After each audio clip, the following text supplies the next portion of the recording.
I ran to change the conversation. I didn't know if I would be elected. I didn't know if the people would put their faith in me. I want you to know that's all it takes is a little bit of faith. You're here. You got the faith. You are making a difference right now. Somebody said this is not a bipartisan issue, and I really appreciate that, because there are Republicans who called me to say, I have had enough.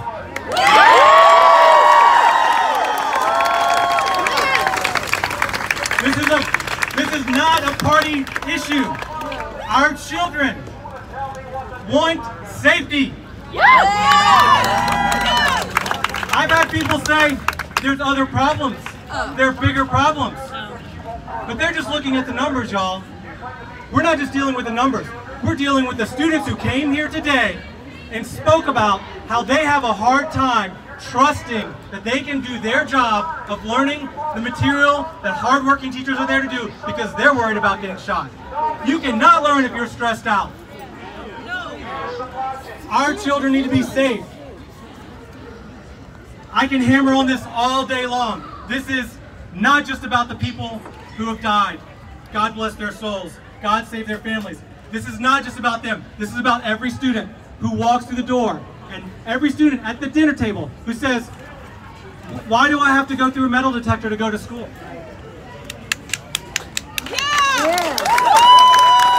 These children are 5 and 6, they're 7 and 8, they're all ages.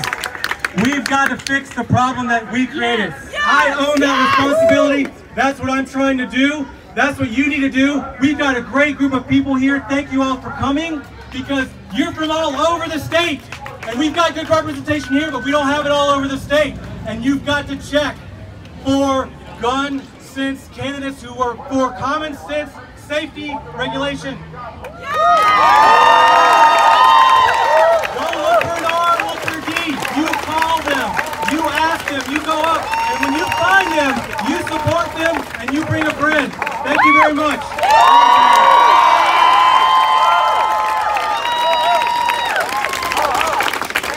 So when are y'all going to vote for Jonathan Wallace? November 6th! November 6th!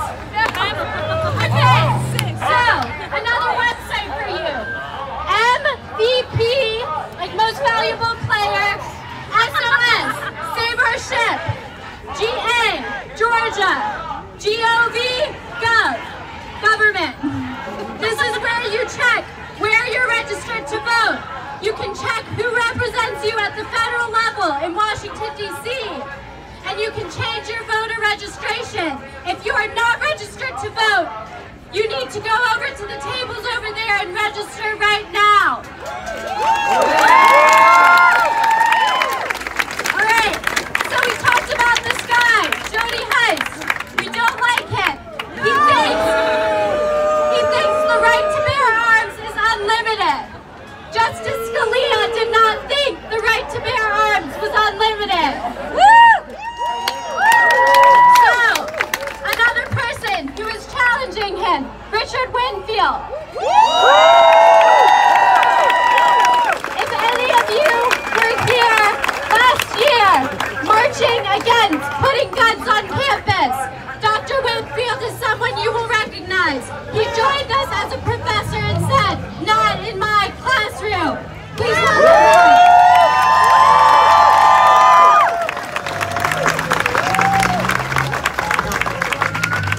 Our leaders have spent a lot of energy on a war on terror. But what they have ignored is the reign of terror that rules in schools, in shopping malls, in parks, in every public space, and in every household. Because our leaders have allowed guns to proliferate to such a degree that they are threatening our public safety and our democracy. And the NRA would like you to believe that when you bring a gun into the house, you make it safer. Well, we have been brought to focus on the recent massacres in schools. But let's think of the enormity of the gun violence that is wielded on our young people, and that we elders have allowed to exist. First of all, the mass shootings are only the tip of the iceberg with regard to shootings of students, which go on in schools individually, go on the way to school, go on in neighborhoods at an astounding and horrific rate. But when you introduce a gun into a household, you automatically make domestic violence, domestic abuse a much more lethal matter, which may not only have children as the direct victims, but will have other family members that will scar them for the rest of their lives. We also have to remember, and I say that as someone who has gone beyond youth into another period of life, that our soldiers are young people. Yes. Well, as young people go through the travails of making the passage from childhood to youth, youth to adult, there are a lot of stresses.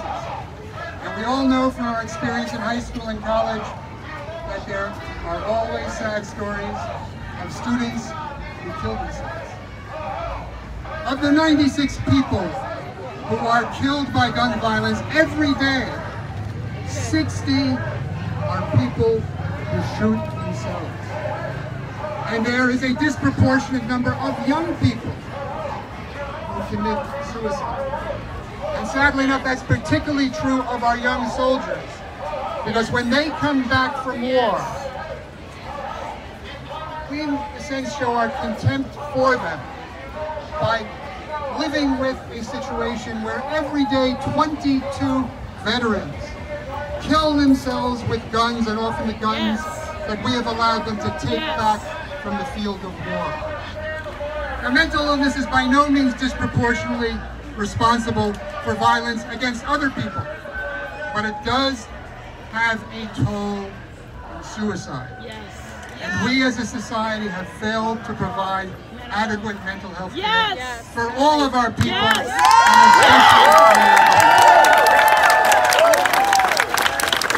so when we think of the real solution, we have to think of a national solution. This is a problem that is operating in every nook and cranny.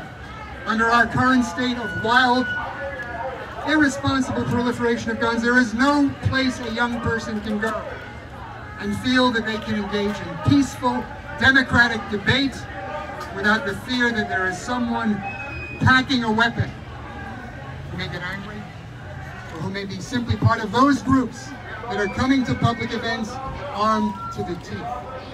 So we need to take national action to prohibit guns from being in our public sphere. We need to limit them. They should be prohibited from public places, public parks, schools, universities, every public facility. They should be kept in homes, safely stored. They should be kept in cars, unlocked and unloaded. They can be taken to firing ranges without hunting animals, but nowhere else is there an excuse for any private person to be carrying a weapon. And we need to make the weapons safer. It's not enough to ban military-style rifles, because any rifle that's semi-automatic can do the same havoc. We have to prohibit all semi-automatic rifles and think about extending the ban to semi-automatic pistols, and to ban, exactly, all high-capacity magazines. And when we speak about background checks, they should apply not just to guns, but to ammunition and any other gun paraphernalia. And I'll give you a suggestion that was given to me by someone who heard me speak earlier today. We need to have liability insurance that gun owners and ammunition buyers are required to purchase. We require it of people who have an automobile, while guns are just as lethal as an automobile. And we need to have a buyback program, like was done in Australia, where all prohibited weapons can be bought back, and we will pay for that buyback problem by taxing the sales of guns and ammunition. finally, we need to have a complete database in operation that's confidential so that we can effectively prohibit anyone from possessing a gun who has a history of mental illness, a history of domestic abuse, a history of crime, or a history of terrorist activity. Now is the time to act. Yes! 2018 and 2020 are fateful years for our democracy. Make sure you make the right decisions. Thank you.